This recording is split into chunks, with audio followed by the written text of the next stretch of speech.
Nos acompaña Antonio de la Cruz, analista petrolero, presidente de Interamerican Trends. Gracias por estar con nosotros. Bienvenido. Muchas gracias. ¿Cómo entender que un país petrolero esté padeciendo la escasez de gasolina? Bueno, fíjate, un país que tiene las mayores reservas del mundo, que produce petróleo desde 1914, que es un país que tiene 6 refinerías con una capacidad de producción de 1.200.000 barriles días, apenas hoy está reproduciendo 120.000 barriles, de los cuales para el parque automotor 110.000 barriles.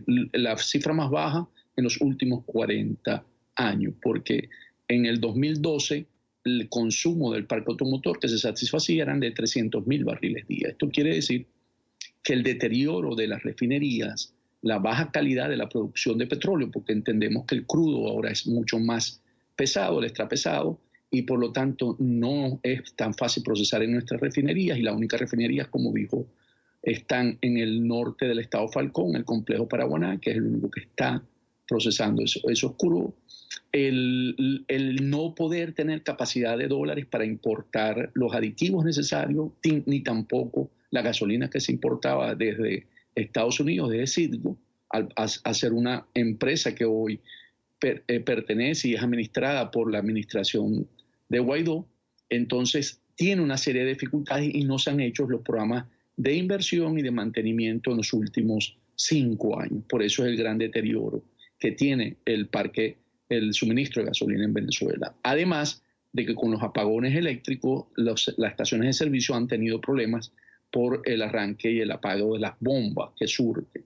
Igual que el parque de gandolas, como dijeron, cada vez es reducido. Sin embargo, debemos hacer una acotación aquí, que es que sigue parte del contrabando de gasolina hacia Colombia. Se estima en este momento en 50.000 barriles diarios. O sea, la poca gasolina que Venezuela produce, las mafias que manejan el combustible siguen usufructando esa parte. Entonces le quitan parte del propio mercado interno que se consume, y lo otro de la importada no llega todo al país porque se envía parte de esa a Cuba también. Entonces tenemos restricciones no solamente para el mercado interno por un problema de mantenimiento e inversiones, sino también por contrabando de gasolina, y porque lo que importamos hay partes que se envían a Cuba para poder que la isla la utilice también. Entonces no solamente el régimen no garantiza el combustible para los venezolanos, sino que antes abastece las necesidades, en este caso de Cuba, o bien tiene esas fugas a través de Colombia, como usted lo mencionaba con este fenómeno, antes de poder suministrar el combustible a los venezolanos. Es correcto. La estrategia que usan y que están usando le da mucho temor que en Caracas, la crisis que se ve en los estados fronterizos no puede hacer. Entonces se está surtiendo Caracas para que no se vea tan afectada. Sin embargo, hay una crisis, pero en los estados fronterizos hay 2 días o 3 días que tarda gente haciendo filas para adquirir un vehículo automotor. Entonces, la estrategia del gobierno, igual que en la parte eléctrica, es que Caracas no falle la electricidad y que en el resto del interior. Entonces, cada vez el resto del país se va pagando cada vez más y está colocando en situaciones más difíciles a la población que vive fuera de Caracas. Ahora, la gasolina en Venezuela es la más barata del mundo. ¿Necesariamente se tendría que transitar? ¿Es una opción evaluar el aumento en las tarifas, en el costo del combustible? Y si así fuera, ¿mejoraría la situación?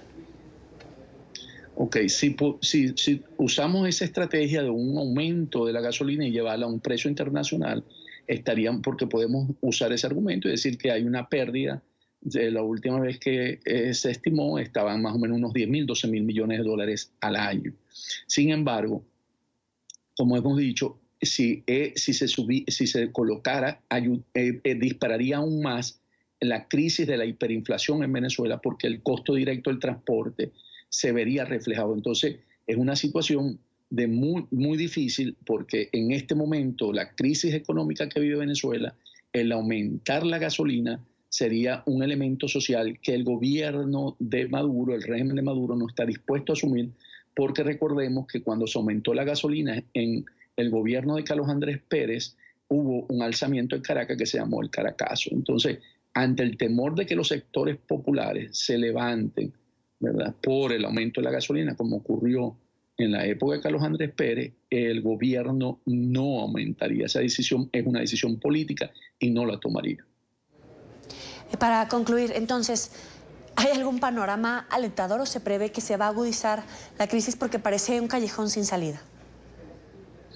En los estados fronterizos lo vamos a ver como la crisis se va a seguir acentuando, y en Caracas vamos a ver que va a mejorar por las importaciones que están trayendo y que deben estar llegando dentro de un par de semanas para surtir Caracas. Entonces, en ese sentido, Caracas se va a sentir, igual que, como le dije, el corte de la electricidad, y los estados no centrales tendrán un razonamiento mucho mayor de la gasolina y dificultad para conseguirlo.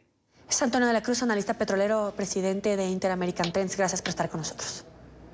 Muchas gracias a ustedes. Hasta luego. Vamos a una